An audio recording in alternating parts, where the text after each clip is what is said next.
Welcome back to Football Daily, where today we are putting together our team of the greatest footballers to play under the legendary manager Carlo Ancelotti.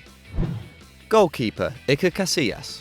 Carlo Ancelotti may have inherited Manuel Neuer at Bayern Munich, but arguably no keeper has appreciated the Italian manager's efforts as much as Iker Casillas. The former Real Madrid keeper is an all-time legend between the sticks and had already won everything when Ancelotti arrived at the Bernabeu in 2013. However, Los Blancos had been under pressure for some time to deliver La Decima, that elusive 10th European Cup, and it was a burden Casillas carried more than anyone.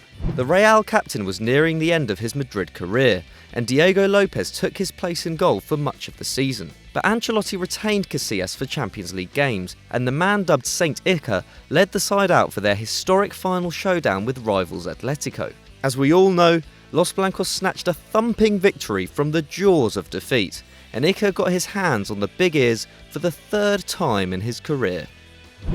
Right back, Cafu. First up in our backline is the one and only Cafu.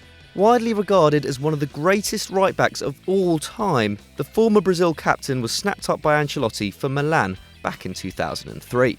Cafu made an instant impact as the Rossoneri stormed to the Serie A title in 2004. Ancelotti's side finished the season 11 points clear at the top in what was his only league title as manager of Milan. Cafu stayed at the San Siro for 5 happy years, and he was a vital cog in one of the fiercest defences of the 21st century. Named the Pendolino after the fast express trains in Italy, the pacey fullback was one of Ancelotti's greatest ever assets. Centre-back, Sergio Ramos.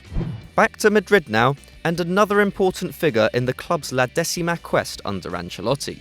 Sergio Ramos was already one of the club's figureheads, but under Ancelotti he became an all-time legend. The goal-scoring centre-back had one of the most prolific spells under the Italian manager, netting 14 times during Ancelotti's 2-season tenure at the Bernabeu.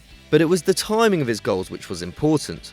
Ramos scored twice in Real's 4-0 demolition of Bayern Munich in the 2014 Champions League final, and then cemented his iconic status in the final. With Atletico seconds away from victory over their rivals, Ramos leaped to head home an injury-time equaliser, and the rest is history. Centre-back, Alessandro Costacurta. Partnering Ramos at the back is a player Ancelotti knows better than most. While Alessandro Nesta was Ancelotti's most called-upon centre-half at Milan, his namesake Costacurta shares much more history with our man Carlo. Costacurta and Ancelotti actually played together for Milan in the 80s and 90s, and both started in the 1989 and 1990 European Cup final victories alongside the likes of Franco Baresi, Marco van Basten and Ruud Gullit. 13 years later, Costacurta started the 2003 final, with Ancelotti as his superior, and the centre-half won a frankly ridiculous 5 European Cups in total at AC. He served the club as a player until the ripe old age of 41, and set the record for both the oldest outfield appearance maker and oldest scorer in Serie A. Following retirement, Costacurta became an assistant to Ancelotti at the San Siro. Left back, Paolo Maldini. Like Costacurta and Ancelotti, Paolo Maldini was also part of the legendary Milan side that won successive European Cups under Arrigo Sacchi in the late 1980s, as well as the team which then went unbeaten for 58 Serie A games between 1991 and 1993. The ultimate one-club man, a teenage Maldini already had 78 Milan appearances when Ancelotti signed as a player in 1987. And when he returned to the club as manager in 2001, Maldini had been the Rossoneri captain for over 4 years, and he remained a stalwart throughout Carletto's reign.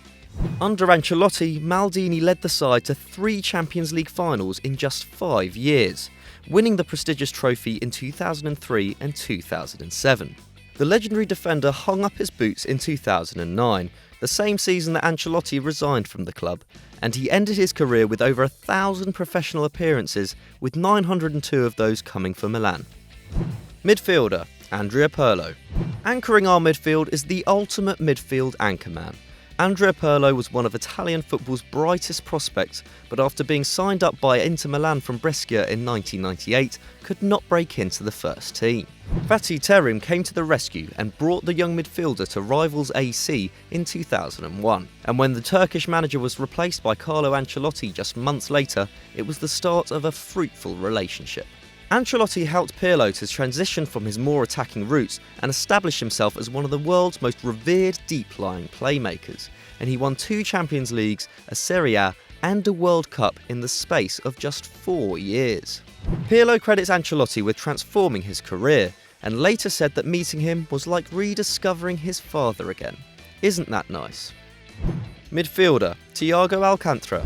From a legend of the modern game to a player who is fast becoming one, Thiago Alcantara was one of Europe's hottest prospects after coming through Barcelona's academy and followed Pep Guardiola to Bayern Munich in 2013. But injuries and an abundance of midfield talent at the Allianz Arena meant that Thiago struggled to fully establish himself in Bavaria, managing just 23 league appearances in his first 2 seasons at the club. Since 2015 though, Thiago has started to deliver on his potential and hit new levels of excellence following Ancelotti's arrival at the club in 2016. The Spanish midfield maestro delivered by far his best goal return in the 2016-17 season, and credited the Italian manager for orchestrating his best season as a footballer. Ancelotti, meanwhile, praised Thiago for a perfect performance following Bayern's 5-1 thumping of Arsenal in the Champions League. On this evidence, it looks likely that these two are made for each other. Midfielder, Frank Lampard. Amid his success with Madrid and Milan in Europe, it's easy to forget that Carlo Ancelotti actually did a pretty sterling job at Chelsea during his 2-year stay in England. Taking over at Stamford Bridge in 2009, the Italian led the club to its first ever League and FA Cup double, and set the record for most goals scored in a Premier League season as the Blues netted a staggering 103. One player who had much to do with this was Frank Lampard. At the peak of his powers and freed up by Ancelotti's offensive tactics, Lampard enjoyed his most prolific season. He scored 22 Premier League goals, that's the only time he ever topped 20 in the league, and found the net 27 times in total, backing up Didier Drogba's impressive strike rate emphatically. Forward, Arjen Robben. First up in our attack is another legend of the game who Ancelotti has inherited. Arjen Robben has won league titles in England, Spain and Germany and has consistently terrified defences for over a decade. Yet somehow Ancelotti has breathed new life into the Dutch veteran at Bayern Munich. Following an injury-plagued 2015-16 season, many thought Robben's best days were behind him, but he has proved the doubters wrong with some dazzling displays which have rolled back the years. The Bayern juggernaut has been kicked back to life under Ancelotti, and as of April 2017, the 33-year-old has 10 goals in 23 Bundesliga appearances. Not bad by anyone's standards. Striker, Filippo Inzaghi. So we could, and maybe should, have gone for Andrei Shevchenko, one of the greatest strikers of his generation and a legend for Ancelotti's Milan. But it couldn't really be an Ancelotti team without Filippo Inzaghi. The quintessential poacher, and a man deemed by Sir Alex Ferguson to have been born offside, Inzaghi was certainly not loved by all. But Ancelotti was undoubtedly a fan, as the striker flourished under his stewardship. When the two were at Juventus at the turn of the millennium, Inzaghi became the first player to score 2 Champions League hat-tricks, and in 2001 they both made their way to Milan. Inzaghi would become an invaluable weapon for Ancelotti throughout his time at the San Siro. In 2003 he scored 10 goals during the club's run to victory in the Champions League, and 4 years later he scored twice and won man of the match as they got revenge on Liverpool to lift the cup again. Following retirement in 2012, Inzaghi even followed in Carletto's footsteps by taking up the managerial post at Milan. Needless to say though, he couldn't dream of matching his success. Forward, Cristiano Ronaldo. Rounding off our 11 is a player who needs no introduction.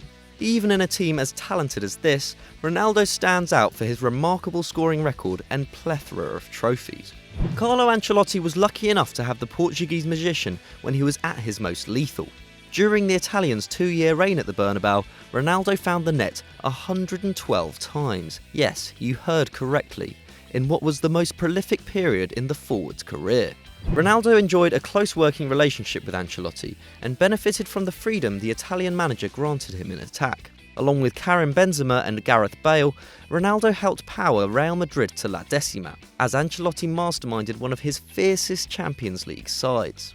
Following Real Madrid's emotional victory over Bayern Munich in 2017, the first thing hat-trick hero Ronaldo did was to embrace his former coach, showing that there is still a lot of love between these two legends. So we hope you enjoyed that, and if you want to check out more of our videos, then click here on screen. Don't forget to like and subscribe and get on our Snapchat and our Twitter.